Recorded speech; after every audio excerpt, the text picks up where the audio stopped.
Most people think the end times are about wars, about the Antichrist, about global collapse. But what if I told you Jesus gave one warning, just one, that determines whether you make it or fall away?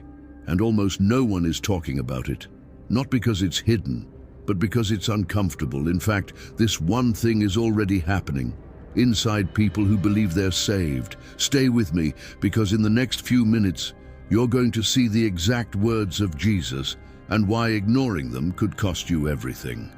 The distraction. We've been trained to look outward, wars, disasters, signs in the sky. But Jesus didn't start with those. He pointed somewhere far more dangerous. Not outside, but inside you. And that's where most people lose the battle.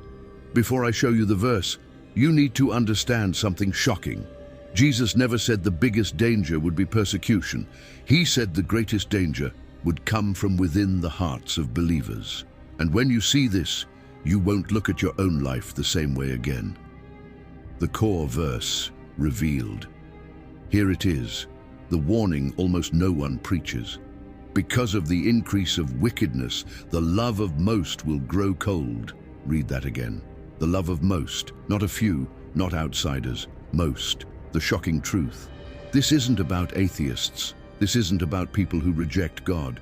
Jesus is talking about people who once had love and lost it.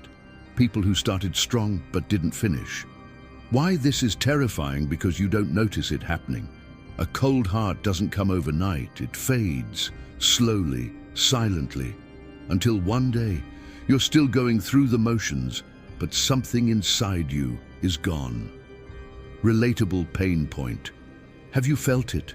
That spiritual exhaustion, that numbness during prayer, that quiet distance. You can't explain. That's not random. That's exactly what Jesus warned about. And here's what's even more dangerous. Most people try to fix this the wrong way. They think the solution is trying harder. But later in this video, I'm going to show you why that actually makes it worse. What love growing cold really means. It's not just emotion, it's devotion, it's hunger for God, it's conviction. When that fades, everything else starts collapsing. Modern church problem. Why isn't this preached? Because it's not exciting. It doesn't sell fear like the Antichrist does. But this is the real danger.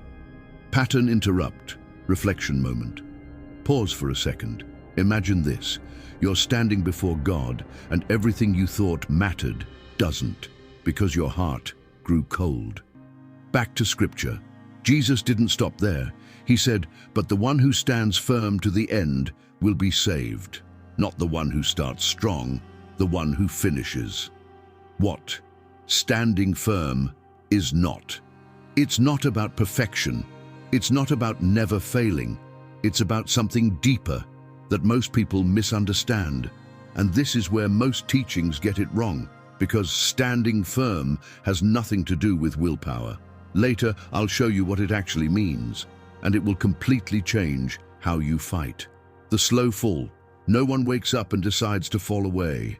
It starts small, less prayer, more compromise, less conviction, until one day you don't feel anything at all. The enemy's strategy. The enemy doesn't need to destroy you instantly. He just needs to cool your love. That's it, because once your love is gone, obedience follows. Why people miss this? Because they're looking for dramatic signs. But the real battle is quiet, internal, invisible. The heart check.